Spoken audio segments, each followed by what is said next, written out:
আসন্ন জাতীয় সংসদ নির্বাচন ঘিরে দেশজুড়ে প্রার্থীদের বিরামহীন গণসংযোগ চলছে। সকাল থেকেই কর্মী সমর্থকদের নিয়ে নির্বাচনী এলাকা চষে বেড়াচ্ছেন জামায়াত সহ স্বতন্ত্র প্রার্থীরা। এলাকার উন্নয়নের পাশাপাশি নতুন বাংলাদেশ বিনির্মাণের প্রতিশ্রুতিও দিচ্ছেন তারা।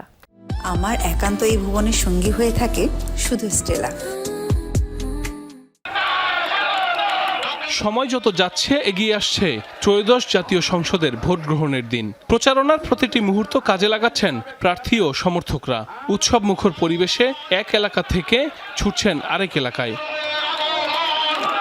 দুপুরে নির্বাচনী ইশতেহার ঘোষণা করেন খুলনা ৫ আসনের জামাত প্রার্থী মিয়া গোলাম পরোয়ার। এ সময় এলাকার জলাবদ্ধতা নিরসন, গুরুত্বপূর্ণ সড়ক উন্নয়ন, উপজেলা স্বাস্থ্যকেন্দ্র ১০০ শয্যায় উন্নীতকরণ সহ বিভিন্ন পরিকল্পনা তুলে ধরেন তিনি। অভিযোগ করেন তার নির্বাচনী এলাকায় অবৈধ অস্ত্র উদ্ধার অভিযান আশানুরূপ হয়নি।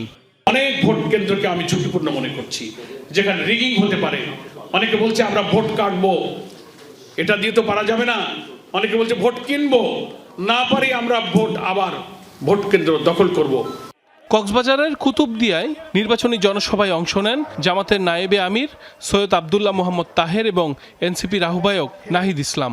বলেন, জুলাই আন্দোলনের পর একটি দল নতুন করে চাঁদাবাজি, জমি দখল এবং ফ্যাসিস্টদের পুনর্বাসনের জন্য কাজ করছে। টাকা পাচার এবং মানুষের উপর জুলুম, সেই সব কিছুকে মারিয়ে আপনারা রাজপথে এসে জীবন দিয়ে আপনারা কিন্তু নতুন বাংলাদেশ তৈরি করেছেন। এই কুতুবদিয়া, কক্সবাজার, মহেশখালীর জনগণ, আমরা সেই ইতিহাস ভুলি নাই। দুর্নীতি বাংলাদেশের অন্যতম প্রধান সমস্যা।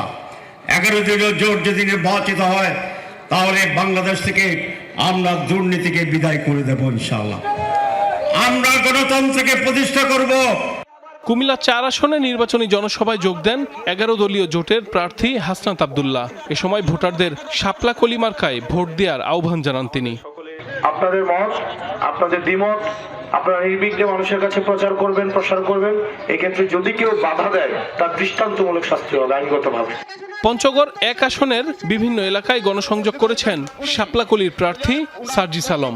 মানুষের উন্নয়নে বিভিন্ন প্রতিশ্রুতির ফুলঝুরিতে ভোটারদের মন জয়ের চেষ্টায় আছেন তিনি।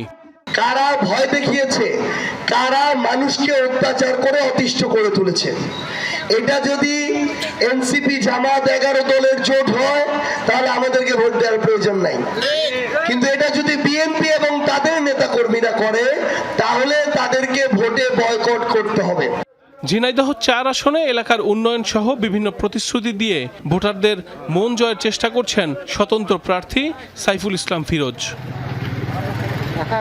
বান্দরবনের রুমা উপজেলার বিভিন্ন ইউনিয়নে প্রচারে ব্যস্ত সময় পার করছেন 11 দলীয় জোটের প্রার্থী এসএম সুজাউদ্দিন। এ সময় স্থানীয়দের জীবনমান উন্নয়নের পাশাপাশি মাদকমুক্ত সমাজ গড়ার প্রতিশ্রুতি দেন তিনি। এছাড়া টাঙ্গাইল ৮ আসনের সখীপুরে পথসভা করেন স্বতন্ত্র প্রার্থী সালাউদ্দিন আলমগীর। এ সময় উন্নয়নের রোল মডেল হিসেবে উপজেলাকে গড়তে স্থানীয়দের কাছে ভোট প্রার্থনা করেন তিনি। এই ভালো মানুষটিকে সাইফ আহমেদ, যমুনা নিউজ।